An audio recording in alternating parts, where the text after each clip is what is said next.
অন্তরার কাছে এত টাকা ছিল না, তাই সে নিজের আত্মসম্মান ত্যাগ করে রুদ্রার নম্বরে কল করল। হ্যালো রুদ্রা, আজ সকালে তুমি যখন আমার কল কেটে দিয়েছিলে তখন আমি ভেবেছিলাম তুমি আর কখনো আমার সাথে কথা বলবে না। বুঝতে পারছি, মনে হচ্ছে আমার থেকেও বেশি তুমি ডিভোর্স পাওয়ার জন্য আগ্রহী হয়ে উঠেছ। রুদ্রার বিদ্রূপ উপেক্ষা করে অন্তরা বলল, রুদ্র, তুমি কি আমাকে 3 লাখ টাকা দিতে পারবে? তোমার লোভের কোনো সীমা নেই। গতকালই আমি তোমাকে একটা চেক দিয়েছিলাম, আর আজ আবার তুমি আমার কাছ থেকে টাকা চাইছো। আর যখন গতকাল আমি বলেছিলাম তুমি আমাকে শুধু টাকার জন্য বিয়ে করেছো, তখন পতি সাবিত্রী হয়ে গিয়েছিলে। রুদ্র, তুমি মনে করো যে আমি তোমার কাছে ভিক্ষা চাইছি? দয়া করে আমাকে একবার সাহায্য করো। মিসেস আহুজা, যা কিছু করার আছে দয়া করে তাড়াতাড়ি করুন, রোগীর হাতে খুব বেশি সময় নেই। আমি আর কখনো তোমার কাছে কিছু চাইবো না, শুধু আমাকে 3 লাখ টাকা দাও। এই নাটকটা এখন বন্ধ করো। রুদ্র কোথায়? তাকে ফোনটা দাও। তোমার সাথে কথা বলতে চায় না। রুদ্র নিজেই আমাকে তার ফোন দিয়েছে এবং বলেছে যে সে ডিভোর্স ছাড়া অন্য কোনো বিষয়ে তোমার সাথে কথা বলতে চায় না। তোমার কি কিছুই জানা নেই কি হচ্ছে? মামা হাসপাতালে হাসপাতালে অসুস্থ, আর তার চিকিৎসার জন্য তোমার টাকা দরকার, তাই তো? দয়া করে রুদ্রকে বলো আমাকে 3 লাখ টাকা দিতে। আমি প্রতিশ্রুতি দিচ্ছি আমি ধীরে ধীরে তোমাদের সব টাকা ফেরত দেব।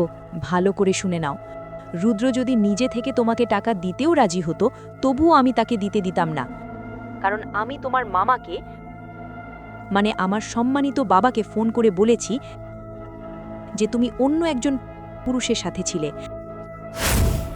আর এটা শুনেই তিনি সরাসরি অপারেশন থিয়েটারে চলে গিয়েছিলেন। এটা বলেই গায়ত্রী নির্লজ্জভাবে হাসল এবং ফোন কেটে দিল। অন্যদিকে অন্তরা নিজের কানকে বিশ্বাস করতে পারছিল না। সে ভাবছিল একটা মেয়ে কিভাবে নিজের বাবার সাথে এমন করতে পারে। নিচে লেখা ছিল মিস্টার শ্যাডো। এটা পড়ে অন্তরা বেশি কিছু না ভেবেই সিদ্ধান্ত নিয়ে ফেলল।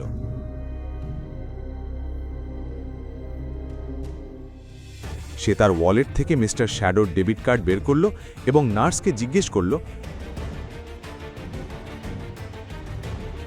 টাকা জমা দেওয়ার সাথে সাথেই অন্তরার মামার অপারেশন শুরু হয়ে যাবে কিনা। অপারেশন অনেকক্ষণ ধরে চলল, কিন্তু অন্তরা সেখান থেকে এক পাও সরল না।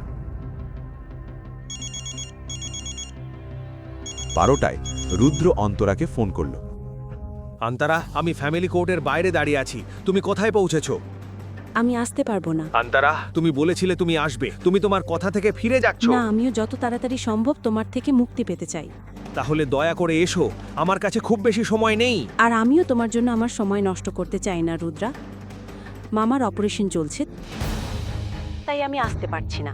উনি স্টেবল হলে আমি তোমাকে জানাবো। আমি তোমাকে টাকা দিতে অস্বীকার করেছিলাম বলে তুমি এই সব চালাকি করছো? এর মানে কি? একদমই না। তোমার টাকা শুধু তোমার গার্লফ্রেন্ড গায়ত্রীকেই দাও, আমার চাই না।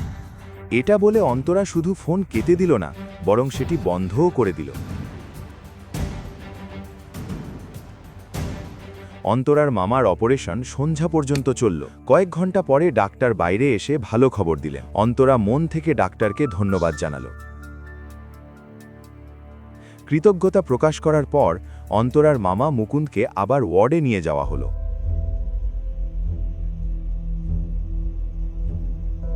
মামা, চেতনা ফিরে পাওয়ার সাথে সাথেই তিনি সামনে অন্তরাকে দেখতে পেলেন। মেয়ে, আমাকে একবার বলো, গায়ত্রী যা বলেছে সব মিথ্যে। তুমি কিভাবে এমন বড় ভুল করতে পারলে আমার বাচ্চা? ব্যাপারটা মোটেও সেরকম নয়। এখন আপনার কোনো স্ট্রেস নেওয়া উচিত নয়। রুদ্র কি এসব জানে? হয়তো না। এখন থেকে সাবধান থেকো মেয়ে। ঈশ্বর না করুন এমন কোনো ভুল আবার হয়, এর জন্য তোমার বিয়ে ভেঙে যাবে। মারা যাওয়ার পর আমি তোমার মাকে কি বলবো? মুকুন্দ কথা শেষ করতেই দরজা খোলা শব্দ শোনা গেল। অন্তরা সেই দিকে তাকিয়ে সম্পূর্ণ হতবাক হয়ে গেল। সেখানে রুদ্র দাঁড়িয়েছিল, আর তার সাথে গায়ত্রীও এসেছিল। এখন কেমন লাগছে? আরে রুদ্র বাবা, এসো এসো, বসো। অন্তরামে রুদ্র এত ব্যস্ত, ওকে অপারেশনের কথা বলার কি দরকার ছিল? ওর কাজ অযথা ব্যাহত হয়েছে। মামা, অন্তরা আমাকে ফোন করেনি। আমি এখানে গায়ত্রীর জন্য এসেছি।